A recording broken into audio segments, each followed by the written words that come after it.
Jaya Radha Madhava Kunja Bihari.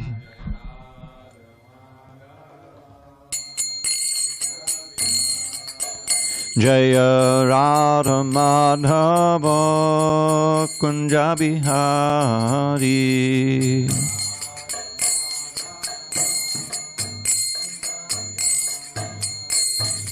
Gopi Jana Vallabha Girivaradhari.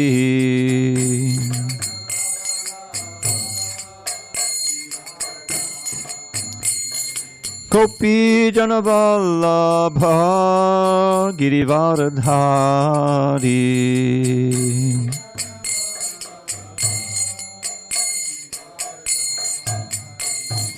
Yashodanandana Bhajana Ranjana.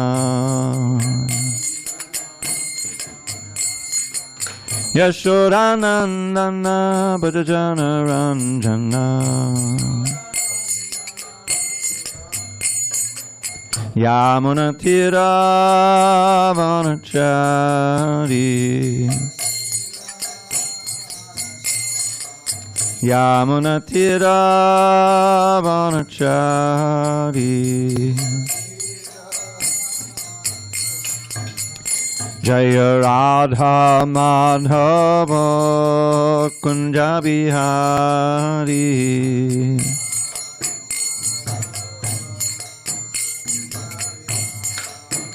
Jaya Radha Madhava Kunja Bihari.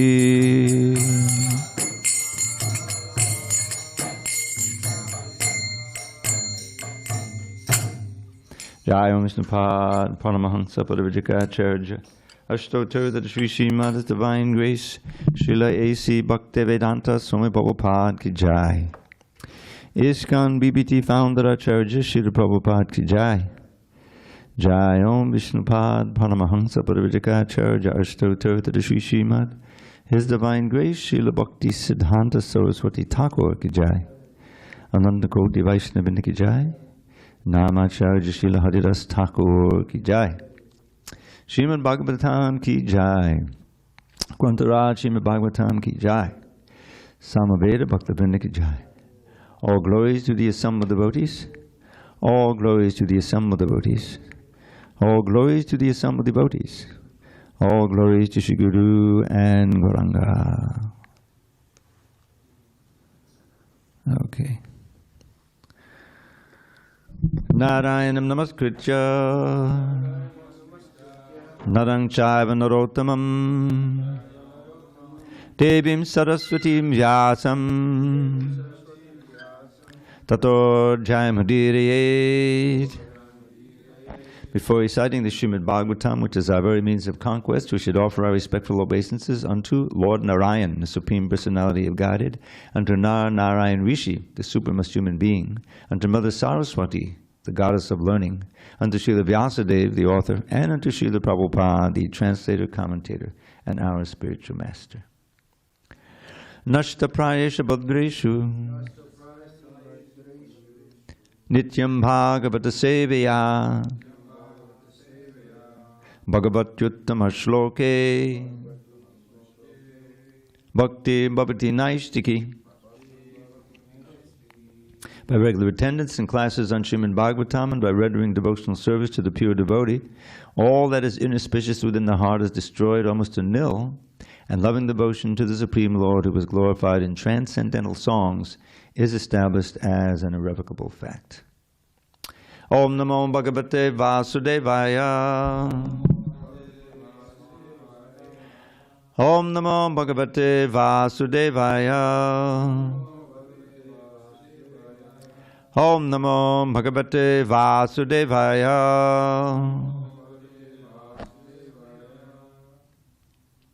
On this 10th day of November, 2025 in San Diego, we're reading from Srimad Bhagavatam, translation and commentary by His Divine Grace A.C. Bhaktivedanta Swami Prabhupada.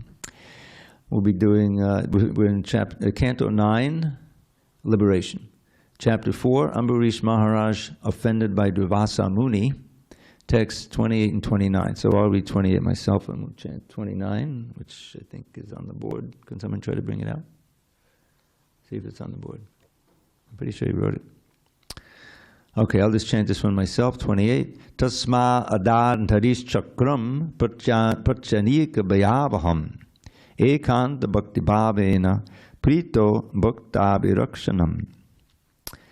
Being very pleased by the unalloyed devotion of Mahārāja Ambarīṣa, the Supreme Personality of Godhead gave the king his disc, which is fearful to enemies and which always protects the devotee from enemies and adversities. Purport. A devotee being always engaged in the service of the Lord may not be expert in self-defense, but because the devotee fully depends on the lotus feet of the Supreme Personality of Godhead, he is always sure of protection by the Lord. Prahlāda Mahārāja said in his prayers to Lord Nrsimhadev, Naivod Vijay Padaduratya Vaitaranyas Twadvirya Gayana Mahamata Magnachitta. Bhagavatam 7.9.43. A devotee is always merged in the ocean of the transcendental bliss of rendering service to the Lord. Therefore, he is not at all afraid of any adverse situation in the material world. The Lord also promises, Kauntaya Pradijanihi Name Bhakta Pranashyati. O Arjuna, you may declare it to the world that the devotees of the Lord are never vanquished. Bhagavad Gita 9.31. For the protection of the devotees, Krishna's disc, the Sudarshan Chakra, is always ready. This disc is extremely fearful to the non-devotees. Pratyanika bhayavaham. Therefore, although Mahārāja Ambarīṣa was fully engaged in devotional service, his kingdom was free of all fear of adversity. Okay, now we'll chant 29 together. Arirādayishu Krishnam Mahishya Tulya Shīlaya Yuktaha Samvatsaram Viro Dadhara Dvādaśī Vratam Arirādayishu Krishnam Mahishya Tulya Shīlaya Yukta Samvatsaram Viro Dadhara Dvādaśī-vratam Arirādayishu Krishnam Mahishya Tulya Shīlaya Yukta Samvatsaram Viro Dadhara Dvādaśī-vratam Arirādayishu Krishnam Mahishya Tulya Shīlaya Yukta Samvatsaram Viro Dadhara Dvādaśī-vratam. Please chant. Arirādayishu Krishnam Mahishya Tulya Shīlaya Samvatsaram Viro Dadhara Dvādaśī-vratam Arirādayishu Krishnam Mahishya Tulya Shīlaya Yukta Samvatsaram Viro Dadhara Dvādaśī-vratam. Do you want to try it, Joseph?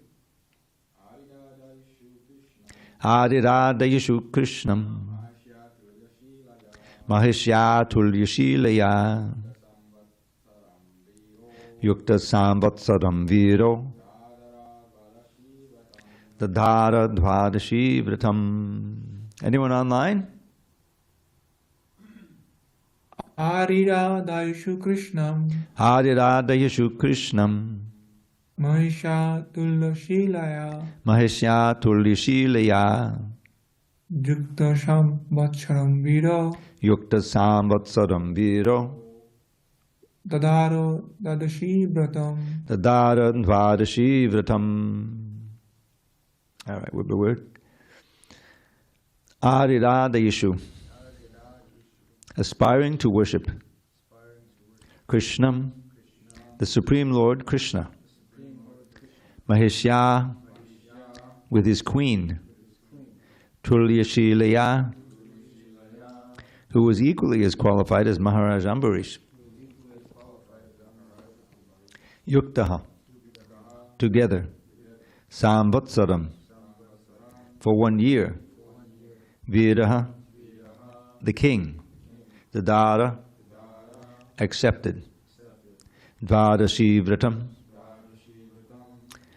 the vow for observing Ekādaśī and Dvādaśī. Okay. Translation. To worship Lord Krishna, Mahārāja Ambarīṣa, along with his queen, who was equally qualified, observed the vow of Ekādaśī and Dvādaśī for 1 year. Purport. To observe Ekādaśī-vrata and Dvādaśī-vrata means to please the Supreme Personality of Godhead. Those interested in advancing in Krishna consciousness must observe Ekādaśī-vrata regularly. Mahārāja Ambarīṣa's queen was equally as qualified as the king. Therefore, it was possible for Mahārāja Ambarīṣa to engage his life in household affairs. In this regard, the word Tulyashilaya is very significant. Unless a wife is equally as qualified as her husband, household affairs are very difficult to continue. Chanakya Pandit advises that a person in such a situation should immediately give up household life and become a vanaprastha or sannyasi. Then we have it doesn't say where this verse is from. Mata yasya grahe nasti bharya cha priyavadini aranyam tena gantavyam yataranyam tata graham. A person who has no mother, this is, I think, Chanakya Pandit. We should put that in there. Yeah, I recognize it. A person who has no mother at home and whose wife is not agreeable with him should immediately go away to the forest. Because human life is meant for spiritual advancement only, one's wife must be helpful in this endeavor. Otherwise, there is no need of household life. Om jnana timirandasya jnanandana shalakaya chakshur unmilitam mena tasmai shri gurave namaha. I was born in the darkest of ignorance, but my spiritual master Srila Prabhupada opened my eyes with the torchlight of knowledge. I offer my humble obeisance unto him and all members of Sri Parampara. So this is setting up the whole pastime with Durvasa Muni, who will appear in the next verse or the verse after that. So this is Ambarīṣa has been described as this wonderful devotee, although he was a king. Usually kings are distracted by so much business they have to do, and they have so much opportunity for sense gratification. So they're often not really great devotees, although that we have several descriptions, of course, in the Bhagavatam, the Chaitanya Charitamrita, Maharaj Padapuruja, like that. But Ambarīṣa, he was, as the previous verse said, that he was completely detached from all the appurtenances of a king because he was so advanced in devotional service. And it's interesting that Prabhupada quotes this verse, or the first line of it, 2 lines. Naivo dvijay padadadacya vaitaranyas. This is one of the 2 verses, 2 prayers of Prahlāda Maharaj in the Sringadeva in the 9th chapter of the 7th canto that is so significant for the preaching movement, for the preaching aspect of Krishna consciousness. So here he's saying that I'm not at all disturbed. The same word udvija he used in the first verse when he was preaching to his father. His father asked him, he didn't know that he was a devotee yet, right? So he's very affectionate, took him on his lap, smelled his head. That's a sign in the Vedic culture of affection for the child. And asked him, what's the best thing you learned today, Prahlāda? Hoping to hear that he was learning the ins and outs of the demonic way of life. But no, he said, Tatsaru manye asulabha yadehinam sadasabad vigna diyam asadvihad hit patma patam griyamandakupam vanam gato yadharamashriyeta. So this was the first instance in which Hiranyakashipu suddenly, he was shocked. His little son is a devotee. How could that happen? So he looks at Chanda and Amarka, the teachers, and what have you been teaching him? He said, we didn't teach him this. We don't know where he learned it. So what that means is Tat sadhu. Sadhu has different meanings. It means, of course, a sadhu is a devotee, described, very tolerant, compassionate, etc. But it also just means very good. You'll find that in Krishna's, when he's playing with his friends, sometimes if you see the Sanskrit, they'll say, sadhu, sadhu, and they're not saying that Krishna's a sadhu, they're saying, bravo, bravo, very good, very good. So here he's saying, the best thing I learned, O Father, and he didn't call him Father, he said, O best of the demons, Asura-vaya Dena. Sada samudvigna diyama sadgrahat. Best for whom? Best for ordinary people who are always disturbed. This word udvija, sada sam udvigna. Here he says, na eva udvijay. It's the same word. He says, who are always disturbed by what? By material energy. Sada samudvigna diyam asadgrahat. Their consciousness is always disturbed. A sadgrahat, because it's absorbed in the impermanent. You're holding on to, like people that, they're so anxious for their bodies that are, getting a little older and everything. So they've taken shelter of the body, a sadgrahat. They're holding on to it as their only means of survival and only means of life. They don't even know about life after death, They identify completely with the body. So that brings great misery, because the body eventually gets ill, it becomes endangered, so therefore they're always upset, or they're upset about what might happen. This is another thing. If you have some money somehow you gathered, you say, oh, someone's going to steal it, so that's a source of anxiety. So this is where he paints ordinary people. So he's telling his father what the best thing he learned. Sadasamadagdiyama sadgrahat. So he says the ordinary household life is like that. You're identifying with the body and you're always upset. So the remedy is hit vatnapatam griyamandakupam. Give up this household life, which is like a blind well. Give it up completely. Renounce it. And what to do? Go to the forest. And it's understood from the context, go to Vrindavan. Griyamandakupam. Now this idea of a blind well is there in the Vedic culture. It's often used. If you live in the city, you don't know what the heck that is. But in the country, they dig wells, for water. And eventually the wells dry up. And so you abandon, dig another well. And meanwhile, that hole is left, and it gets overgrown with grass and everything, and you can't see it. So oftentimes animals will fall in there. And if they can't somehow climb out or something, they'll die. But if a human being falls in there, then he's doomed. He's crying out, crying. If no one can hear him, he'll also die. So the blind well is the dangerous thing. And materialistic household is like that. It seems like, you get married for love, then the children come and you need to get a job and everything. So you're completely absorbed in your own bodily concept and that of your loved ones. This is at the very beginning of the second canto. Shukadeva is describing these verses to Parikshit, because Parikshit asks, what should one think of at the time of death? Because Parikshit was facing that, so he's asking him the most important question up front. He's just starting the conversation. So Shukadeva says, a very good question. And before answering it, he describes what ordinary life is like, material life. And so, Deha patta kaladrade shatva sain mesha sattuti tesham pramatondadam pashyam abhinna pashyati. Well, first he says that during the daytime, people are working hard for getting money. At night, they're enjoying sex. This is material life. But the mentality is the second verse here. So you think that you have these soldiers who will protect you from danger, beginning with this body. Deha, apatya, the wife. Deha apatya, Deha apatya, I think is children. Kalatra is the wife, Adishu, etc. The expansion of the family life begins with a wife.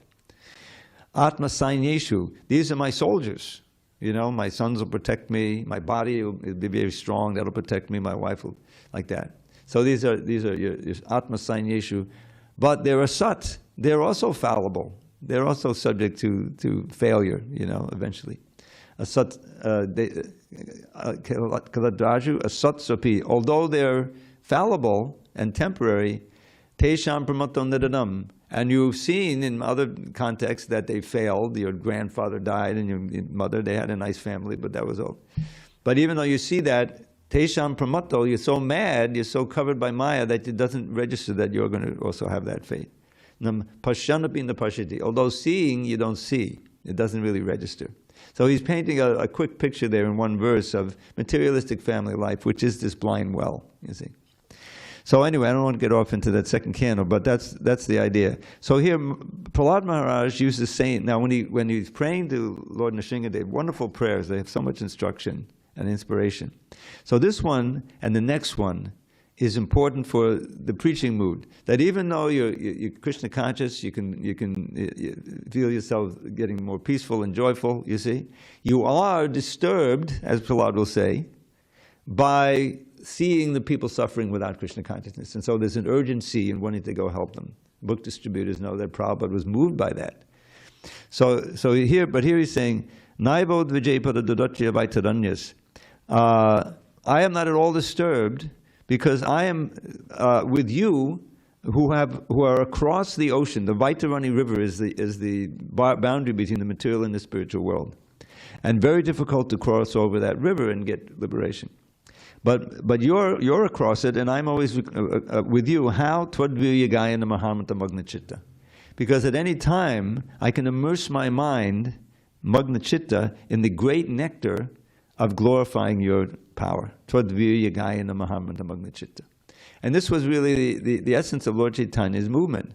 When he's doing his kirtan, he's completely absorbed in that holy name, and he's getting others to get absorbed. And there's this ocean of nectar. That's just from the holy name, because it's not different from Krishna. And then Lord Chaitanya would also spend hours, in the Antya Leela, when he did Jagannath Puri, just hearing the glories of Krishna from Ramananda Roy and Swarup Damodar. They would sing the songs of Jayadev and Vidyapati like that. So that's the great nectar. But the next line of this verse says, Shoche tato, I'm lamenting. How could you be lamenting? You just said how you're in an ocean of nectar. For the fools and rascals who are trying to enjoy material life. Shote vimukha cetasa. They've turned away from you. Vimukha cetasa. They turned their face away from you, my Lord. They've forgotten you. And therefore, indriyata maya sukhaya badamudbhitovam. They're bearing the great burden of trying to enjoy sense gratification and suffering the reactions for it. So in the next verse, I won't go into the whole next verse, but he says, for the most part, these transcendentalists, they're just concerned with their own liberation. They're not concerned with others, you see. But I'm not like that, because I see that the only hope for these fools and rascals is you, my Lord. The Sringadev is right there. And I'm going to give them you. I'll be by a medium, the medium that will give them. So this is the preaching mood. So, but Prabhupada quotes this verse to focus on this, Twadviyagaya Mahamadamagna Chitta, that the devotees always merge in the ocean of the transcendental bliss of rendering service to the Lord, and that specifically by glorifying. Gayana means singing the glories. So this was Ambarīṣa's situation. He was, as we have heard, what is it? How did those verses start? Oh, how's it start? Savaimanak, thank you. Savaimanak Krishna Badada Vindaye Bhachanksi Vaikundagan. So he begins by focusing his mind, absorbing his mind in Krishna. And then his voice he uses for singing the glories of Krishna, his hands for cleaning the temple, his nose for smelling the manjaris, tulsi manjaris, and on like that. All the senses are engaged. And because of that, as we've heard in previous verses, he's completely detached. Although he's there with his queen, as he's performing this Ekādaśī-vrata with his queen, which he's supposed to do. But he's detached from it. He's seemingly in the well, a king certainly, but he's detached because every one of his senses and his mind is connected to Krishna all the time. And as a result, Krishna was so pleased with him that, as we read in the next verse, the 29, we haven't read that yet, but I think previous verse we read that Krishna had given him the chakra. Did we read that already? Or is that the next verse? Yes, that was a previous verse, I think 27. So giving him his chakra doesn't mean that Krishna doesn't have it anymore. Krishna has the chakra, he can expand these things. But that chakra was always available to protect Ambarīṣa from any dangers. And we'll see as the pastime unfolds that this Durvasa Muni, he's the typical great yogi who has so many mystic powers, but who is bewildered by his own powers. In other words, he's not a devotee, but he wants to be honored.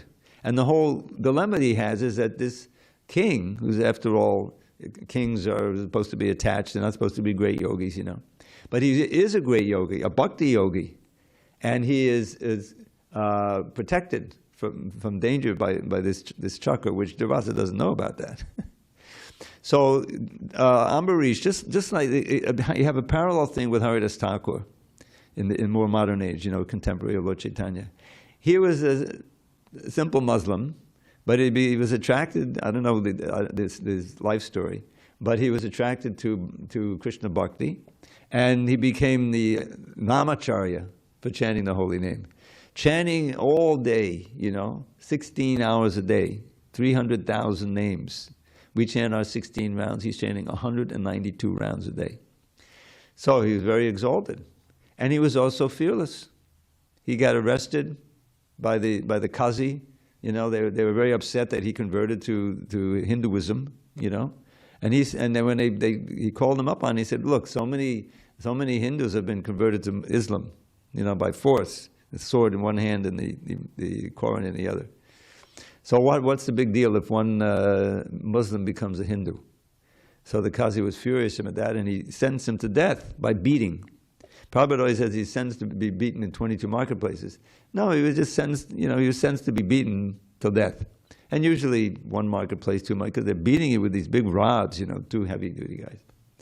So they started, so Haridas said, what can I do? Hare Krishna, Krishna Krishna, Hare Hare.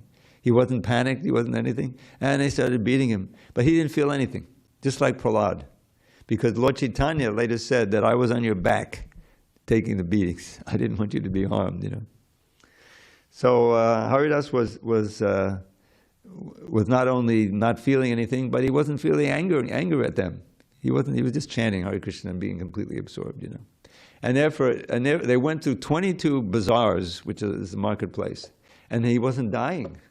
Usually one marketplace, two, then he collapsed and you're finished, So they were worried and they were in anxiety, and Haridas could tell that. And he said, what's the matter? He said, oh, if you don't die, then we're going to get executed. He said, oh, really? Okay, I'll just die. So he went into samadhi. Samadhi looks like death, you hardly breathe and everything. So they thought he was dead. They picked him up. He was still breathing a little slightly. And they brought him back to the Qazi. And he said, what should we do? Should we bury him here? They're right on the edge of the river. He said, no, because it'll become a place of pilgrimage for these Hindus. So just throw him in the river, in Ganges River there. So they threw him in the river. He woke up and swam across and started chanting again. And they had told him, if you can survive this, we won't bother you anymore. I said, okay, you can do whatever you want. Because I saw his power. It's a great power to have this defensive power, to be undisturbed. This was what freaked out Hiranyakashipu. Prahlad, he had to crush him under the elephants. You all saw the movie, right? And it's in the Bhagavatam. Whatever they had, the weapons, and throwing him off a cliff, and crushing him under the elephant, boiling oil, And he still, you know what he was doing. You saw the movie. Om Namo Bhagavate Vasudevaya. And there's this little boy, beautiful boy, undisturbed, right? And so his father got freaked out, and he said, I'll take care of it myself. And then he was taken care of by the Lord Nrsimhadev. So that same thing, and this is a very important point in the process of surrender, which we can review right now. Anukulyasya sankalpa pratikulyasya varjanam rakshishyati vishvaso goptadvevadanam tata atmadikshepta karpanye shadvidha shadanagati. So the first one is to be determined to start practicing those things which are favorable for devotional service. I always give the first one is, which Prabhupada gave, getting up early. Even assuming you have a job, get up early enough to have a good amount of time for daily sadhana. The chanting the holy name, that's what Brahma Muhurta is so important, an hour and a half before sunrise. So that has to be there. Otherwise your day, it becomes too busy and you get absorbed. So getting up early and so many other things, and as a strict program, attending the morning program for those who are living in the temple or nearby, and chanting and so forth. And then pratikulya sabharjanam, giving up those things which are obstacles. And the first is that list. When you get initiated, you just walk in the temple. You eventually learn, oh yeah, no illicit sex, no gambling, no intoxication, no meat eating. And I've discovered that the most difficult one to give up is gambling. Why? Because every time we let ourselves during a day forget Krishna, right? If we didn't forget Krishna, we'd be pure devotees like Ambarīṣa. So somehow or other, we're allowing ourselves to forget Krishna, become distracted. We're gambling that we won't die at that point, even though we know that death may come at any moment. You see? So that's how you can have a sure thing. If you're always remembering Krishna, you're ready. You're driving in a car, you're walking here, what could happen? Tsunami, whatever. Life is not sure. So that's we should stop gambling in that way and really work to always remember Krishna. So anyway, back to Ambarīṣa. So the Lord gave him his disc. That was in 28, and then we read 29. How the Ekādaśī-vrata. Now, just to let you know, because some of you may not know, what is the orthodox, usual way that the Ekādaśī-vrata is observed in our line? So, strictly speaking, I was in Miami, and there was a devotee who grew up in Vrindavan. He was an ISKCON sannyasi, but he was an Indian who grew up in Vrindavan. And he was famous for strictly practicing Ekādaśī and also preaching the importance of it. So he did that, and a bunch of devotees, and I was one of them, just took it seriously. So what it entails is not only abstaining from grains and beans, and then as we do, although Mahārāja doesn't emphasize it, breaking it during the interval that we have the next morning. But fasting completely, even from water, and staying up all night on Ekādaśī, glorifying the Lord.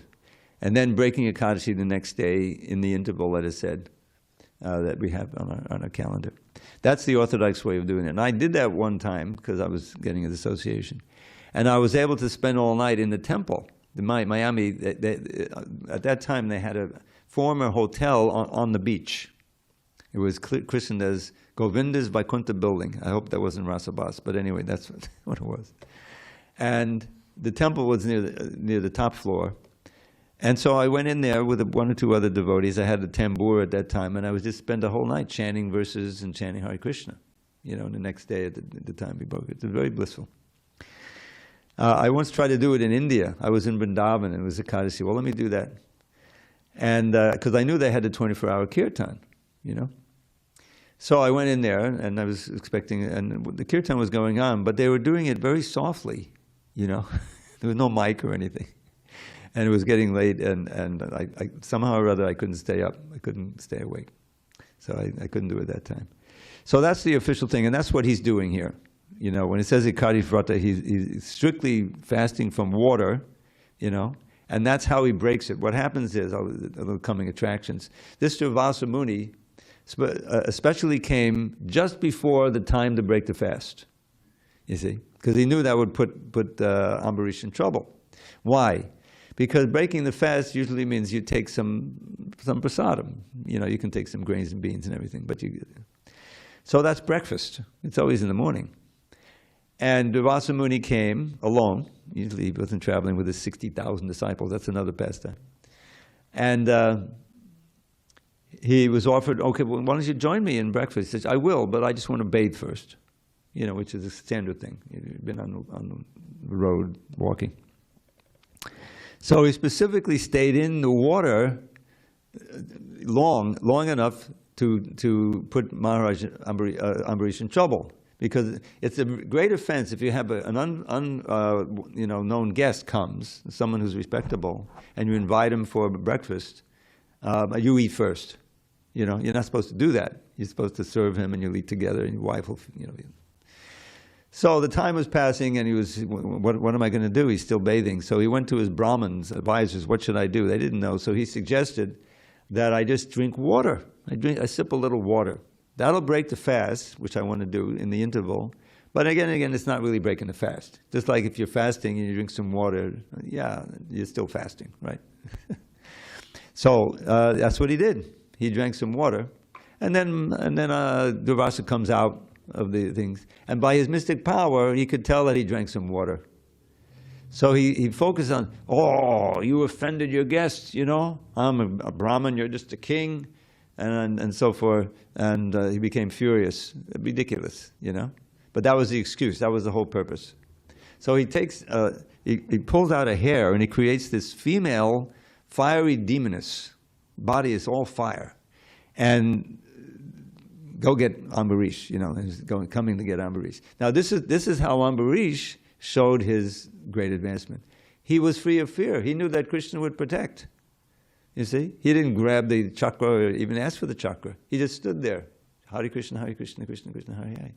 And the chakra, which had been given to him, came, activated, and burned that demoness and went after Durvasa.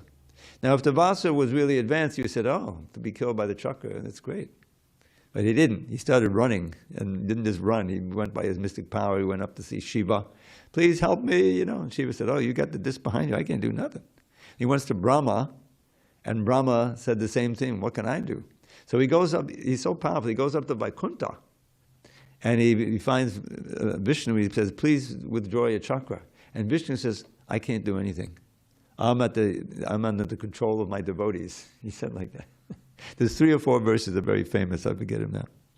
So, but then he said, if you want to be saved, you have to go down and get the mercy of Ambarīṣa himself. So he did. He went down and dandavats, you know. And Ambarīṣa, of course, asked the chakra to lay off, you know. And he did. So that is a very stark, you know, contrast between the mystic power of a yogi, you know, which is material, you know, the material mystic powers, and the spiritual power of a devotee who's under the protection of Krishna. And this is what this is all about, which is a very important element of surrender. Accepting the favorable things and rejecting those things which are unfavorable. Those are the two, you know. In fact, in any path that you want to take, those are there. You know, you want to become, I always give an example, a champion pole vaulter.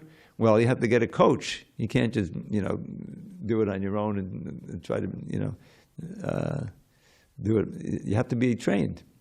So there's a path. And then if you do it all right and you're surrendered and you're really serious and you have the body for it, you can become a champion pole vaulter. So a devotee, you know, any human being can become a devotee, can follow the path. That's the Lord Chaitanya's thing. But there are do's and don'ts. And so the first is accepting the do's, the recommendations, and giving up the don'ts. But it goes on. Rakshasati vishvaso, to be confident of the protection of the Lord. This is one of the surrenders. And that's exactly what Ambarīṣa excelled in. And his maintenance as well, you see, that he will provide if I just serve Krishna. Now Prabhupada showed that. You know, he gets on this dangerous boat, he's 69 years old, you know, and it was difficult for him. He got so nauseous, you know, seasickness, and also to heart attacks. But he wasn't panicking, you know. And Krishna came to him in the third time. He thought, if I get another heart attack, I'm finished. And said, don't worry, I'll take charge of the boat. And then from then on, the crossing was very, very calm and very little seasickness and like that. And so many times in those 12 years, I mean, some of you may not know, this one especially sticks out. The first Pandal, you know, when Prabhupada went back to India with his after he left LA, he was there for 8 months, and he was planning to stay because this is perfect. He had good managers there. When people were trained up, he was sending them to different cities in America and starting temples. That's how so many temples were started in America. And he could write his books, not just in the middle of the night, but during the day also, you know. So that was the plan. But there was a difficulty. At one point, devotees thought that the Prabhupada was Krishna, and that one of them, I'm not going to name names, but the sannyasis, they were intercepting his mail. And so Prabhupada felt, and also he was seeing that familiarity breeds contempt. There was salt in the Charanamrita one morning. Prabhupada was very disturbed about that. And the picture of his Gurudev, Bhaktisiddhanta, was upside down on the altar. So he says, oh, they're starting to take me for granted. You see? So this is a familiar concept. So he became very disturbed. He called up some of his trusted sannyasis and said, "Get me out of here," you know? And meanwhile, I think just before that, he got some inspiration from Rukmini Dwarkadish, that Rukmini Dwarkadish wanted him to go to India and preach, that now was the time. He had tried in India, you know, for all those years, and he was unsuccessful, really. So he came to America, and he was getting all the success. So he left there and went to India. But he had so many others that trained devotees said, "I want to set up a Sankirtan party."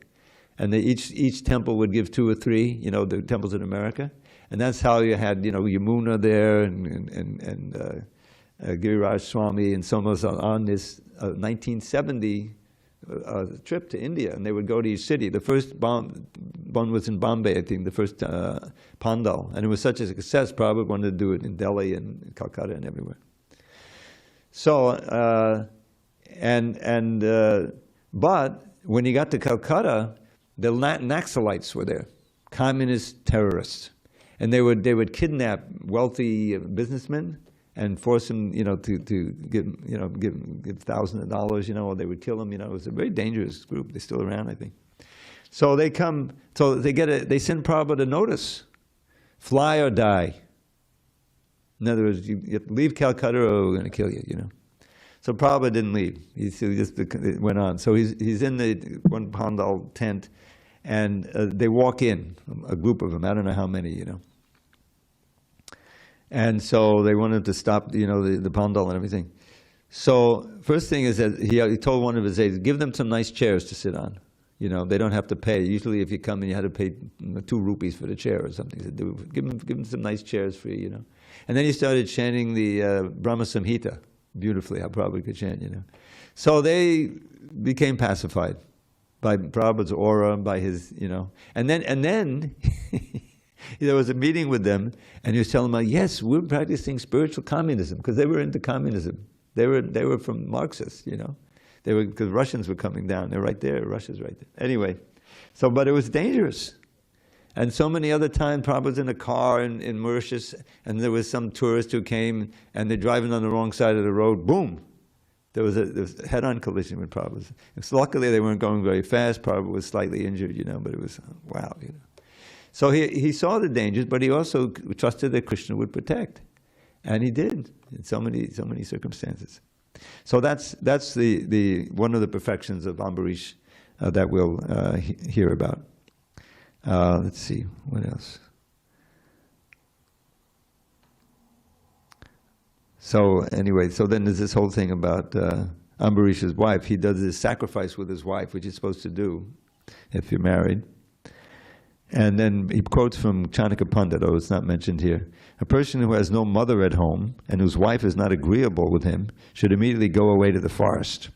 Then Prabhupada writes, because human life is meant for spiritual advancement only, one's wife must be helpful in this endeavor, otherwise there's no need of household life. So we have some very nice examples of householders here who are following that. I should call up my old friend, or was it Gaur Keshava, and find out how he's doing. I'm sure he's doing nicely up there. But that was a great example, and others, you know. Prabhupada wanted that. I mean, he saw that you know, his disciples were coming with their boyfriends and girlfriend, you know. So this was who he had to deal with. So he said, okay, you can join, you know, but you should be married. If you're going to have a relation, you have to be married. So he performed the marriages, and then the Gurukul came for all of the offspring like that. But it was all part of his plan, and he was showing so many of the same qualities as Ambarīṣa. Just fully absorbed in devotional service, fearless, and you know, even when he was challenged by Duvasa, the Ambarīṣa didn't hold any grudge against Duvasa. It's not like he hated him now, you know. He just was protected by the chakra as Krishna had promised, and he showed that he was the real yogi with the real blessing. Okay, it's 8:36. Any comments on any of these points? This is a very dramatic and memorable pastime we're launching in here, and when it progresses. You'll see so many important instructions. Hare Krishna. Grabs one. Why don't you grab the other one in case we need it? Thank you for a wonderful class in this morning. Hare Krishna. Glory to Hare Krishna. Prabhupada. I'm wondering, how do we avoid familiarities in dealing or in relationship with devotees, especially when it comes to devotees of the same level? Because naturally we tend to be respectful to those who are senior to us. Yeah.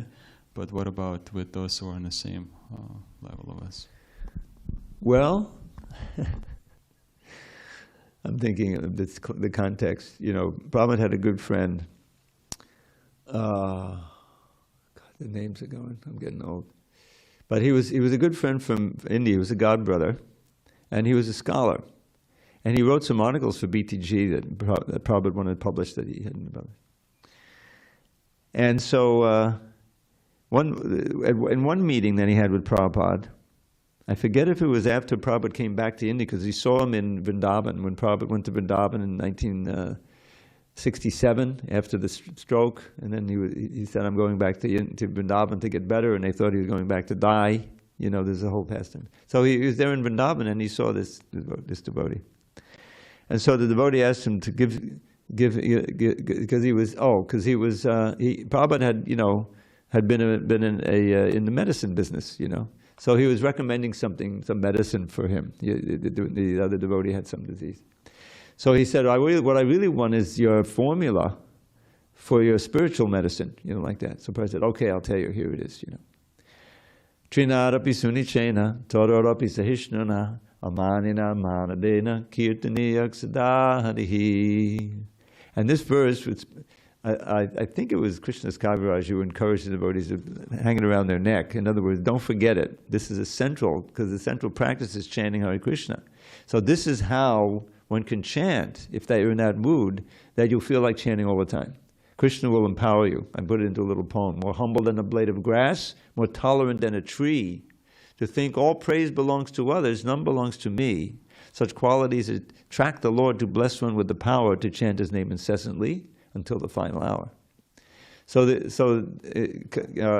cultivating that humility, genuine humility, is the best way to actualize the ideal relationships with all other devotees.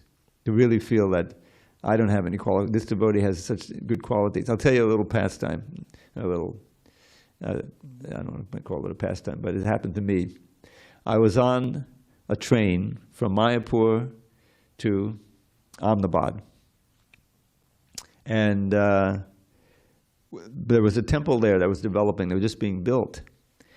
And I think it was Ahmedabad. And Prabhupada wanted us all to go there, and he would come and he would go get some talks, and then we'd all go to Vrindavan for the opening of the Krishna Balaram temple. That was the plan, you know. So on the way, that plane ride, I was with another devotee who was a book distributor, and you know, I was dozing off this and that. I was chanting this, and then I started criticizing some other devotee, you know, and he said, "Oh, you shouldn't do that, you know. You should always try to glorify."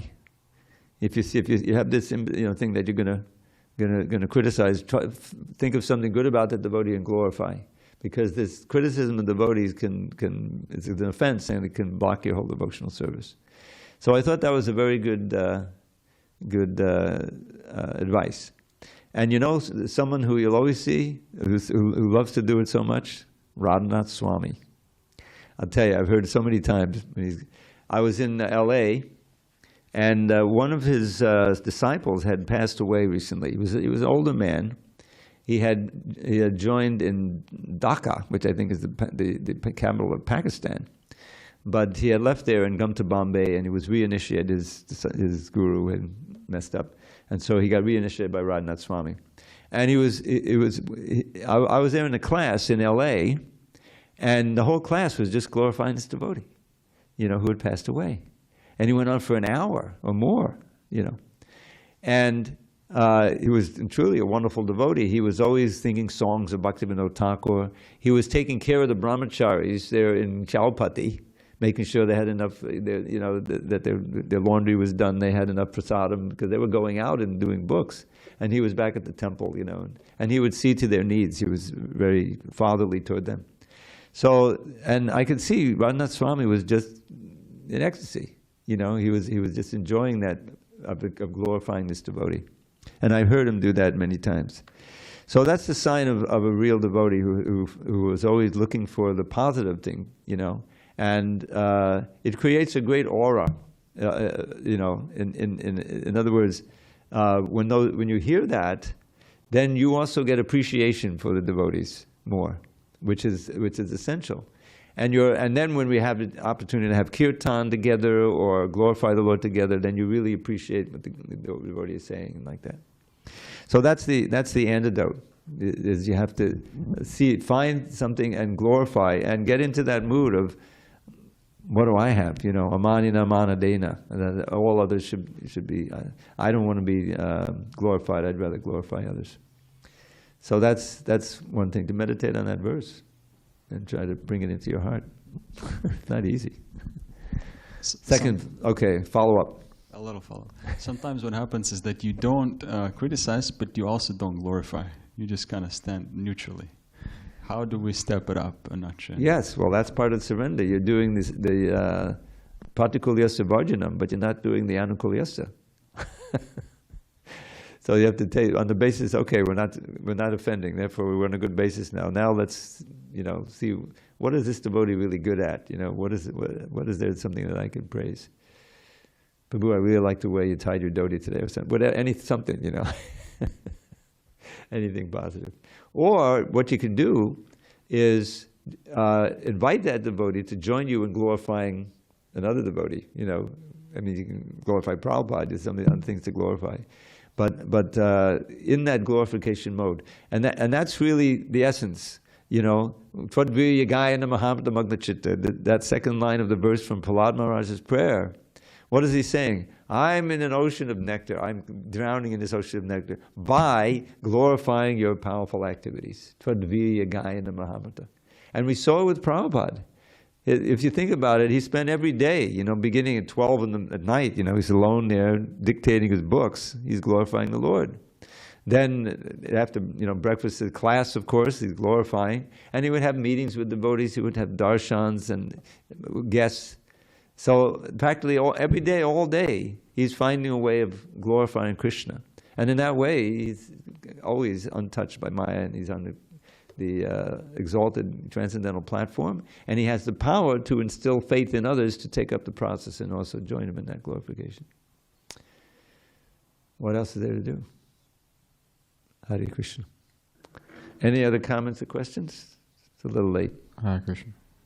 Just a small comment. Go ahead, or a question. I was just curious. So is there a particular course of action if it's the opposite, if the wife happens to be more qualified? If the wife is more qualified? Yeah. Well, if she's really qualified, then she'll help in, all of she'll learn the mantras and join in the, to be, and in Prabhupada's movement, there's so many ways, that the lady can preach, and she can, just look at Paneshwari. She has a whole preaching field. She will give class once a month, and Subhadra is engaging these devotees, and they're becoming devotees. You just heard a class, and you're about to get it going, as you well know. So, yes, the ladies can make a great, why did the devotees go to Tucson? What's happening in Tucson? Well, for 30 years, I don't know how long has Sundamani been there. The lady has been running that place and is prospering. They're building a temple nearby. They had Rath Yatra and everything. And so Prabhupada, he didn't engage them in GBC work, but they had so many other responsible things. Yamuna was, she was responsible for setting the puja standards in Vrindavan temple when it opened. That's how much he had entrusted her. So, very important. All right, one final thought, a little poem based on the famous verse by Srila Rishabdev, Lord Rishabdev, Nayam Deho Deya Bhajang Loke. Don't waste this precious human life, dear friend, by working hard for fleeting happiness. Through Bhakti Yoga, worldly life transcend and learn to taste divine love's endless bliss. There it is. Hare Krishna. All glories to Srila Prabhupada. I like the hug. No, not that. Well, you can do that on your own. Leading is more. Leading is more accurate to the Sanskrit. Is that why you went from Haggis? No. The Haggis is the way it is. But yesterday I read. Last night Prabhupada had quoted this Nayam there, and it's the stool eating hogs. So I felt okay. We don't have to the audience. So I just said hogs. But that's in my verse. I can edit.